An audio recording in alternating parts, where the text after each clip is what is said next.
Boa tarde, pessoal. Meu nome é Carlos Vicente Coutinho Neto. Eu curso a segunda licenciatura em História pela Unipar. Já tenho uma licenciatura, né, na área de Direito, que é a minha formação, principalmente no Direito Civil e Empresarial, onde atuei.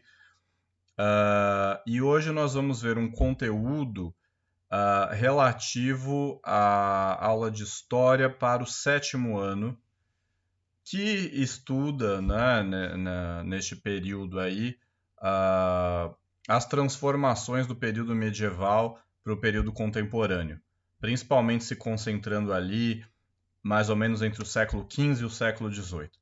Portanto, o assunto escolhido de hoje foi a Reforma Protestante, acontecimento de importância capital para o mundo ocidental, porque justamente não um movimento único, mas poderíamos dizer que um conjunto de movimentos que contestam a autoridade tradicional da Igreja Católica Apostólica Romana. A Igreja do período medieval já havia sofrido uma cisão em torno do ano 1056, que separou a Igreja Católica no Ocidente da Igreja Ortodoxa do Oriente.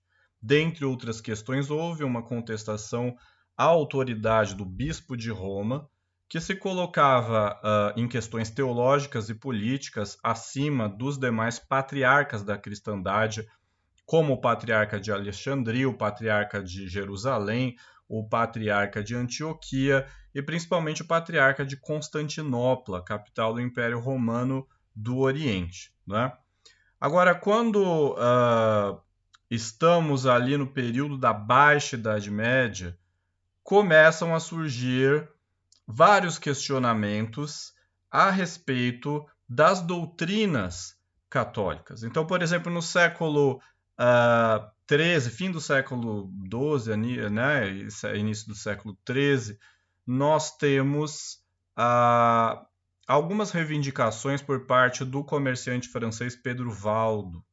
Nós temos no século XIV o reitor da Universidade de Oxford, John Wycliffe, também com algumas contestações, e no século XV, um grande admirador de Wycliffe, Jan Hus, na região da Boêmia, onde hoje se localiza a República Tcheca. Né?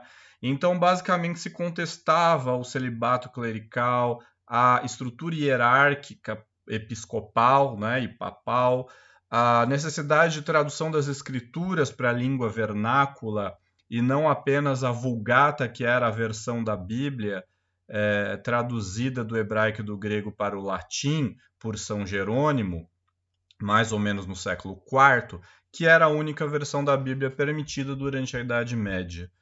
Também se contestava o dogma da transubstanciação durante a missa, dentre outros.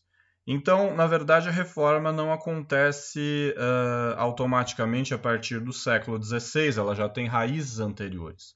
Agora, um fato que é usado como um divisor de águas é aquele ocorrido em 31 de outubro de 1517, quando o monge agostiniano alemão Martinho Lutero afixa suas 95 teses às portas da Catedral de Wittenberg, na Alemanha, na época pertencente ao Sacro Império Romano Germânico. Né? A Alemanha, como conhecemos hoje, só vai se unificar no fim do século XIX.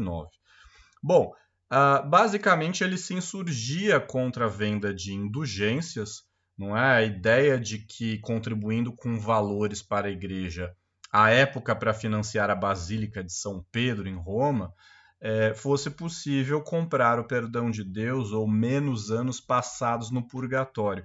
Aliás, ao longo dos anos, Lutero vai contestar a própria existência do purgatório. Né? No contexto protestante, a existência do céu e do inferno, mais a existência de outras instâncias espirituais como o limbo e o purgatório, são contestados. Né?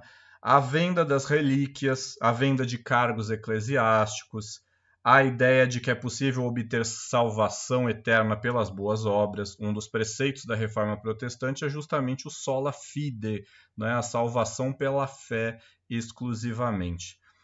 Lutero também contesta o celibato clerical, ele mesmo deixa a vida monástica e se casa com uma ex-freira chamada Catarina von Bora, com quem tem 7 filhos. E ele contesta também os 7 sacramentos da Igreja Católica. Na fé protestante, os sacramentos são resumidos em 2, o batismo e a Santa Ceia. Portanto, nós temos vários reinos alemães adotando agora a fé luterana e rompendo com a autoridade de Roma.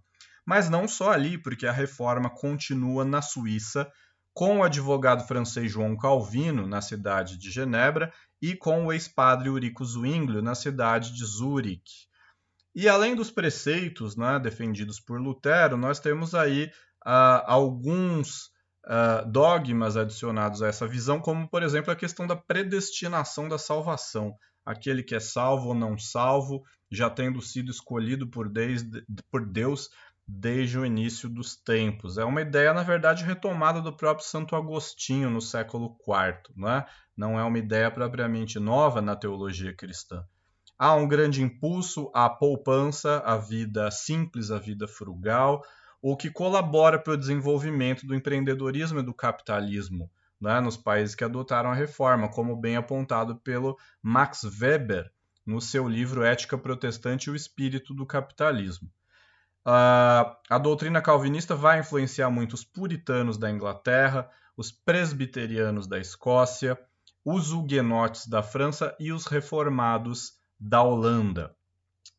E nós temos também a reforma no contexto inglês, quando o rei Henrique VIII, não obtendo permissão do Papa para se divorciar de sua esposa, Catarina de Aragão, e se casar com Ana Bolena, ele rompe com Roma, se autodeclara, pelo ato de supremacia, o cabeça da Igreja da Inglaterra. E assim nasce o que conhecemos como Igreja Anglicana, né? Mas a fundamentação teológica da Igreja Anglicana, inclusive com a criação dos chamados 42 artigos de lei e o Common Prayer Book, o livro de oração comum usado até hoje na liturgia anglicana, se dá com o bispo Thomas Cranmer, né? Dentre outros bispos famosos da Inglaterra. A proposta anglicana é um pouco diferente da calvinista e da luterana, justamente porque ela tenta uma via média entre o catolicismo e o protestantismo. Então, ao mesmo tempo que você tem uma teologia parecida à calvinista, há a manutenção de uma liturgia muito parecida com a católica. Há a manutenção de uma hierarquia episcopal, uma estrutura de ministros, bispos e o arcebispo, né, de Canterbury ou Cantuária, na versão aportuguesada, que é a autoridade máxima na prática, né, da igreja inglesa. Esses ministros são remunerados pelo Estado, é uma igreja eminentemente, portanto, estatal, né? Não há o princípio da separação entre Estado e igreja, que será aplicado em pouco tempo nos estados majoritariamente luteranos e calvinistas, né? E isso vai gerar uma tensão constante com os puritanos, os calvinistas ingleses, que vão ter um papel muito importante no século seguinte ao do início da Reforma, o século XVII. É um período em que, inclusive, os puritanos vão capitanear uma revolta contra a monarquia e vão acabar tomando poder no parlamento e até instituindo rapidamente uma experiência republicana na Inglaterra com Oliver Cromwell. E é a mesma ideologia que vai também servir de lastro à criação, né, dos Estados Unidos da América a partir da independência das 13 colônias em relação à coroa britânica. Inclusive, são princípios que vão influenciar a Declaração de Independência dos Estados Unidos, do 4 de julho de 1776, e também a Constituição norte-americana de 1787. Então, esse é um assunto de extrema importância que exige, sim, a clara compreensão dos alunos, porque vai permitir mudanças na mentalidade do homem ocidental, e inclusive o próprio livre exame das escrituras contribuirá para o desenvolvimento do senso crítico, que levará mais tarde, inclusive, à revolução científica e, segundo alguns, talvez até ao próprio iluminismo. Bom, isso é o que nós tínhamos para falar resumidamente sobre o conteúdo, seguindo aqui o nosso mapa mental, né, que pode muito ajudar na compreensão da matéria para os alunos desta faixa etária.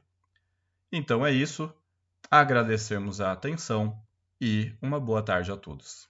Até!